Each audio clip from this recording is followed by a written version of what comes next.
The smell of pine and damp earth is supposed to be calming. It's the scent of nature, of peace, of escaping the concrete jungle for something real. For me, that smell will forever be the scent of pure, undiluted panic. It's the smell that clung to my clothes on the day I realized that the most dangerous predator in the wilderness doesn't have claws or fangs, but walks on two legs and wears a friendly smile. A smile that never, ever reaches its eyes. Before I get to the part that still wakes me up in a cold sweat, let me give you some context. My name is Mark. I'm 28, and by trade, I'm a graphic designer.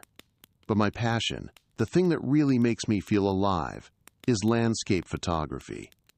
I'm not talking about snapping a few pictures of a sunset on your phone. I mean the real deal, hauling 40 pounds of gear for miles into the backcountry, waking up at 3 a.m. to catch the perfect alpine glow, and waiting for hours in the freezing cold for the clouds to part just right. For me, it's a form of meditation. Out there, it's just me, my camera, and the vast, silent beauty of the world. I'd always felt safer in the most remote corners of a national park than I ever did walking through a city at night.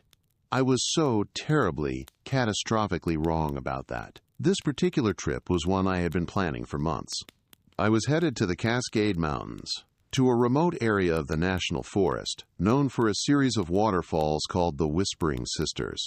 They were notoriously difficult to get to, requiring a strenuous 8-mile hike from the nearest trailhead. The prize, though, was a shot that very few photographers had captured. During a specific week in late autumn, the morning sun would hit the main waterfall at such a precise angle that it created a brilliant, ethereal rainbow in the mist, framed perfectly by the golden foliage of the surrounding birch trees. It was the kind of photo that could define a portfolio. I had done my research, packed my best gear, and studied the topographical maps until I knew every contour line by heart. I was prepared. I had a GPS, a satellite messenger, extra food, a water filter, layers of warm clothing, everything an experienced hiker should have. I told my roommate my exact route and when to expect me back. I had left nothing to chance. Or so I thought. The first day of the hike was incredible. The air was crisp and clean. The trail was challenging but rewarding, and the solitude was exactly what I needed. I saw maybe 3 other people all day, and we exchanged little more than a nod. And a beautiful day, isn't it? By late afternoon, I reached the designated camping area, a small clearing about a mile from the waterfalls. I set up my tent, made a quick meal on my camp stove, and settled in for the night, my mind buzzing with anticipation for the morning shoot. I fell asleep to the gentle sound of a distant creek, feeling completely at peace. The next morning, I was up long before dawn. I made a cup of instant coffee, the steam fogging up in the frigid air, and packed my camera bag for the final push to the falls. The trail was less defined here, more of a faint suggestion in the undergrowth, but my GPS kept me on track. As the first hints of gray light began to pierce the darkness, I arrived at the viewpoint. It was breathtaking. The main waterfall thundered down a sheer rock face into a turquoise pool, its spray creating a permanent cloud of mist. I set up my tripod, meticulously composing the shot, waiting for the sun to make its grand entrance. That's when I first saw him. I was so focused on my camera's viewfinder that I didn't hear him approach. One moment I was alone. The next, a voice right behind me said, "Chasing the light, are we?" I jumped, my heart hammering against my ribs. I spun around to see an old man standing there, leaning on a gnarled wooden hiking stick. He must have been in his late 60s or early 70s, with a thick white beard and a web of friendly wrinkles around his eyes. He wore a faded flannel shirt and sturdy-looking hiking pants. He looked like he had stepped right out of a folktale, the wise old man of the mountain. "Sorry, didn't mean to startle you," he said, his voice a low, gravelly rumble. He offered a warm, grandfatherly smile. "It's just not often I see anyone else out in this particular spot. Most folks stick to the main loops." I forced a laugh, trying to calm my racing pulse. "No worries. You just move quietly." "I'm Mark." I extended a hand. He took it, his grip surprisingly firm. "Elias, a pleasure." He gestured with his head towards my camera. That's a serious piece of equipment you've got there. You must be a professional. Just a hobby, I said, feeling a little proud, trying to catch the rainbow mist. The forecast said, clear skies today. Elias's eyes crinkled at the corners.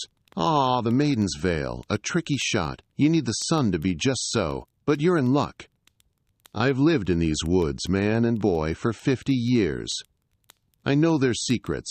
The best vantage point isn't here. He pointed with his hiking stick to a ridge high above us, to the left of the falls. It's up there. From that ledge you get the falls, the rainbow, and the whole valley in one frame. It's a view that'll change you. I looked up at the ridge. It looked steep and treacherous. I don't know. I hesitated. There's no trail marked on my map that goes up there. He chuckled, a sound like dry leaves skittering across pavement. Maps. They only show you the paths other people have made. The best paths are the ones you make yourself. There's a game trail, an old deer path. It's a bit of a scramble, but it'll get you there in 20 minutes, much quicker than trying to bushwhack from here. You'll miss the light if you hesitate. He looked at the eastern sky, which was already beginning to glow with shades of pink and orange. He was right. I was running out of time. Something in my gut, a tiny, quiet voice, told me to be careful. But I pushed it down. This was a classic case of local knowledge-beating technology. Here was this experienced old woodsman offering me a priceless tip. It was the kind of lucky break you dream of. Why would I be suspicious of a kind old man? All right, I said, a grin spreading across my face. Lead the way, Elias. That was my first mistake, and it was a big one. Elias moved through the forest with an agility that belied his age. He didn't follow a path so much as flow through the trees, his steps silent and sure. The game trail he mentioned was barely visible, a faint impression in the dirt that I would have never spotted on my own. We climbed steeply, grabbing onto roots and rocks to pull ourselves up. My lungs burned, but Elias didn't even seem to be breathing hard. Not much farther now. He'd call back to me, that same friendly smile on his face. As we climbed, he told me stories about the forest. He talked about the different types of trees, the habits of the local wildlife, and legends of old prospectors who had sought their fortunes in these hills. His stories were captivating, but there was a strange undercurrent to some of them. He seemed to linger on the tales of people who had gotten lost. This forest. She can be a cruel mistress, he said, pausing to look back at me. His eyes seemed darker in the shade of the tall pines. People come out here, thinking they're prepared. They have their fancy gadgets, their colorful jackets. But the forest doesn't care about that. You make one wrong turn, one simple miscalculation, and she swallows you whole. They find their cars at the trailhead weeks later. Sometimes they never find anything else at all. A shiver went down my spine that had nothing to do with the morning chill. That's grim, I said, trying to keep my tone light. It's the truth, he said, turning to continue the climb. The wilderness doesn't suffer fools. We'd been climbing for what felt like well over 20 minutes. I was starting to get a bad feeling. The sun was rising higher, and the perfect light I'd been chasing was probably gone. I was also completely disoriented. The roar of the waterfall was fainter now, and I couldn't even see it through the dense trees. We were much deeper in the woods than I had intended to go. Elias, I said, trying to catch my breath. Are you sure this is the right way? My GPS shows we're heading northwest, away from the falls. He stopped and turned slowly. The friendly smile was gone. In its place was a look of mild annoyance, like a teacher dealing with a difficult student. Your little box is confused by the steep canyon walls. Trust me, Mark, I know this land. The ledge is just over this rise. I looked at my GPS again. It had a strong signal. It wasn't confused. We were, without a doubt, walking in the wrong direction. The blood in my veins turned to ice. Why would he lie? What did he want? My mind started racing, trying to find a rational explanation. Maybe he was just a senile old man, confused and lost himself. But he moved with such purpose, such confidence. No, this wasn't confusion. This was intentional. At this moment, my heart was pounding in my chest. The forest, which had felt so peaceful and welcoming just an hour ago, now seemed menacing, its shadows hiding unspoken threats. I had two choices: confront this man who was clearly lying to me, deep in a forest he knew like the back of his hand, or pretend everything was fine and look for a chance to escape. Honestly, what would you have done in this situation? Let me know in the comments, because to this day, I still question my own decision. I chose to play dumb. I couldn't risk provoking him out here, miles from anyone who could help. A direct confrontation seemed like a death sentence. My best bet was to find a way to separate from him, to get back to the marked trail on my own. "Okay," I said, forcing a smile. "You're the expert. I'm just getting a little tired. The climb is steeper than I thought." I was trying to buy time, to think. "We can rest for a moment," he said, his own smile returning. But it seemed different now. Thinner, colder. "No rush. We have all the time in the world." We sat on a fallen log. The silence between us was heavy, thick with unspoken tension. I fumbled in my pack, pretending to look for a water bottle, my eyes scanning our surroundings. I was looking for an escape route, any landmark that could help me orient myself. But there was nothing, just an endless sea of trees, all looking exactly the same. Panic began to bubble up in my throat, hot and acidic. I had to stay calm. Panicking would get me killed. Elias broke the silence. "You know, you remind me of another young man I met out here. A photographer, just like you. Came here last spring. He had a camera almost as nice as yours." "Oh, yeah?" I asked, my voice barely a whisper. "Did he get his shot?" Elias's gaze became distant, and a strange, wistful look crossed his face. "He got a shot, all right. A once-in-a-lifetime view. He was so grateful for my help. So very grateful." He paused, his eyes locking onto mine. "He decided to stay. He loved these woods so much, he never left." The implication hung in the air like a thick fog. He never left. The words echoed in my head, each one a hammer blow against my composure. This wasn't a friendly anecdote. It was a threat, a veiled confession. My mind flashed back to his earlier words. They find their cars at the trailhead weeks later. I had to get away from him, now. My mind raced, searching for an excuse, any plausible reason to turn back. "You know what, Elias?" I said, trying to make my voice sound casual, apologetic. "I think I pulled a muscle in my leg on that last scramble. It's really starting to stiffen up. I don't think I can make it to the ridge. I'm so sorry to have wasted your time, but I think I should head back to my camp and rest." I watched his face carefully. For a split second, the friendly mask dropped completely. I saw a flash of pure, predatory anger in his eyes. It was a look of such cold fury that it made the hair on my arms stand up. Then, just as quickly, it was gone, replaced by a look of fatherly concern. "Oh, you poor boy," he said, his voice dripping with fake sympathy. "That's a real shame. Here, let me help you. I have a cabin not far from here. Just a little ways further. We can get you there, get some hot tea in you, and you can rest your leg properly. It's much cozier than a tent." A cabin that wasn't on any map. A place where no one would ever find me. The final pieces of the puzzle clicked into place with horrifying clarity. He had been luring me here from the start. The shortcut, the stories, the concern. It was all an act. A well-rehearsed performance. How many other photographers, how many other hikers had he helped? "No, thank you," I said, my voice shaking despite my best efforts to control it. "I'll be fine. My camp is close. I just need to take it slow." I started to stand up, my every muscle tensed, ready to run. "I insist," he said, and his voice was no longer friendly. It was flat, hard, and utterly devoid of warmth. He stood up too, and in one smooth motion, he shifted his grip on his gnarled hiking stick. He was no longer leaning on it. He was holding it like a weapon. "You're hurt. It's my responsibility to see you to safety."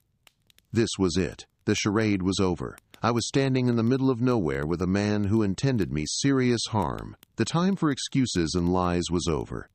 It was time for action. My mind went into overdrive, a frantic search for any advantage, any way out. My heavy camera bag. My tripod. Could I use them as weapons? He was old, but he was wiry and strong. And he knew this forest. I was on his turf. Running seemed like my only option, but he was blocking the path back the way we came. Then, I had an idea. It was a long shot, a desperate gamble, but it was all I had. "Wait!" I shouted, pointing dramatically over his shoulder, my eyes wide with fake astonishment. "Is that a cougar?" It was the oldest trick in the book. I didn't expect it to work. But in that moment of life-or-death panic, it's all my brain could come up with. Incredibly, instinctively, Elias's head snapped around to look where I was pointing.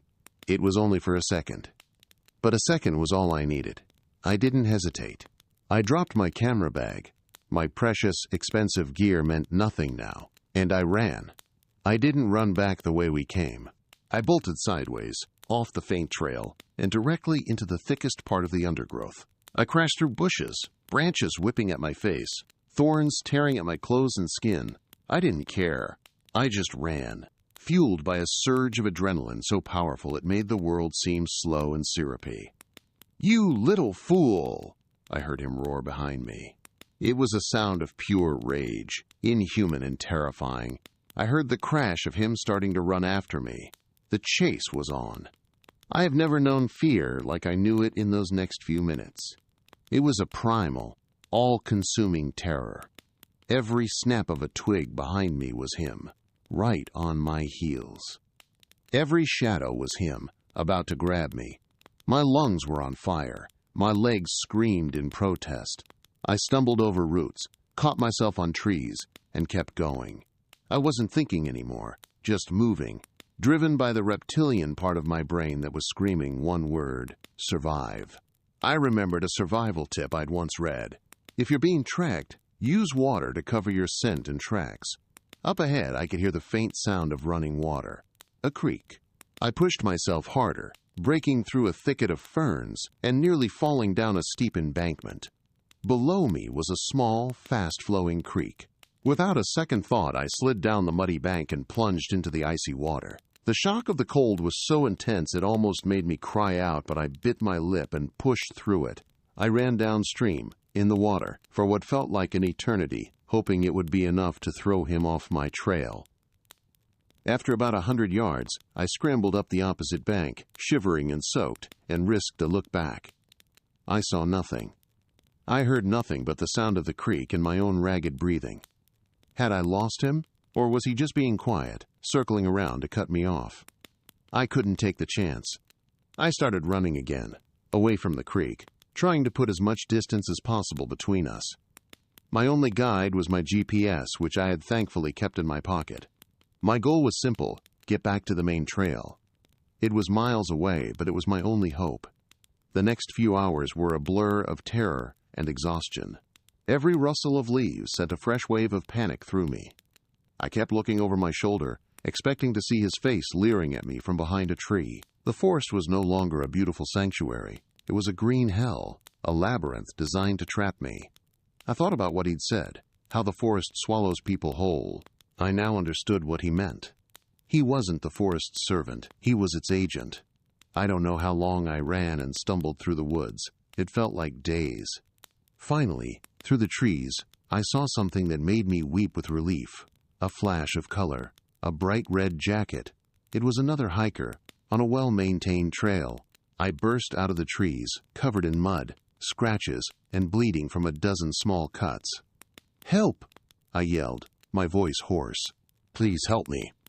The couple on the trail, a man and a woman in their 40s, stared at me in shock. I must have looked like a madman.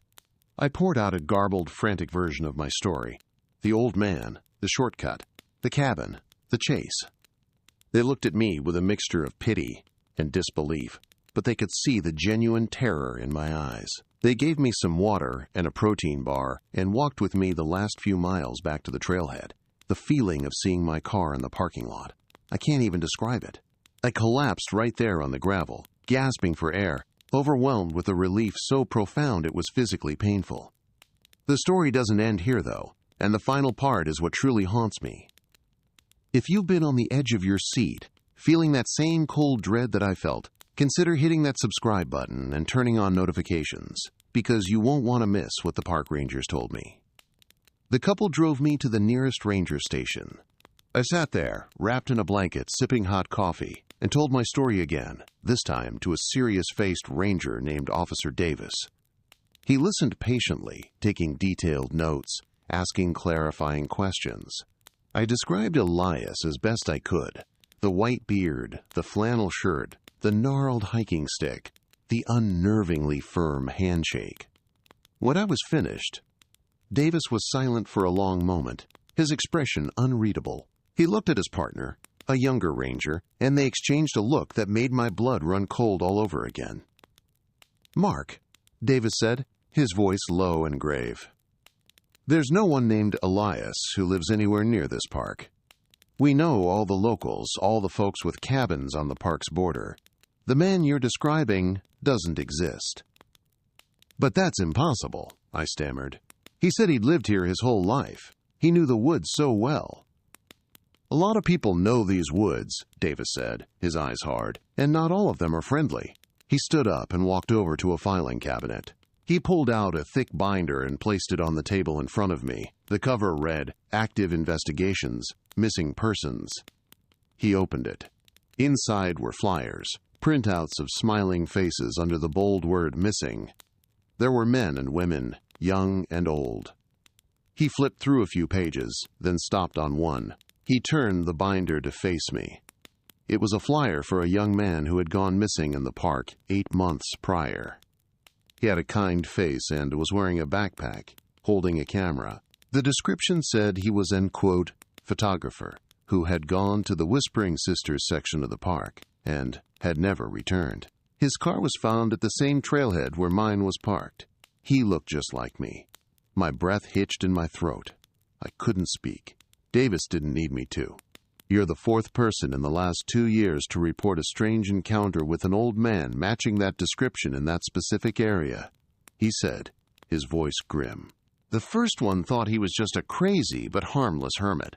The second was a woman who got a bad feeling and turned back early. The third," he tapped the photo of the missing photographer.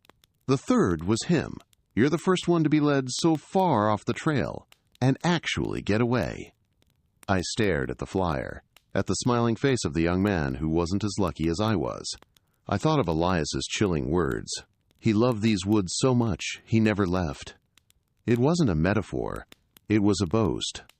I had been in the hands of a serial killer, a predator who used the beauty and isolation of the wilderness as his hunting ground.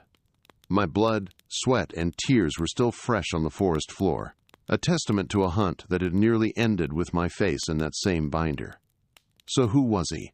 Was he a ghost, a local legend some people whispered about around campfires, or something far more real and sinister? The rangers organized a search party, but they never found him. They never found his cabin. They never found any trace at all. It was as if the forest had swallowed him up, just as he had made so many others disappear.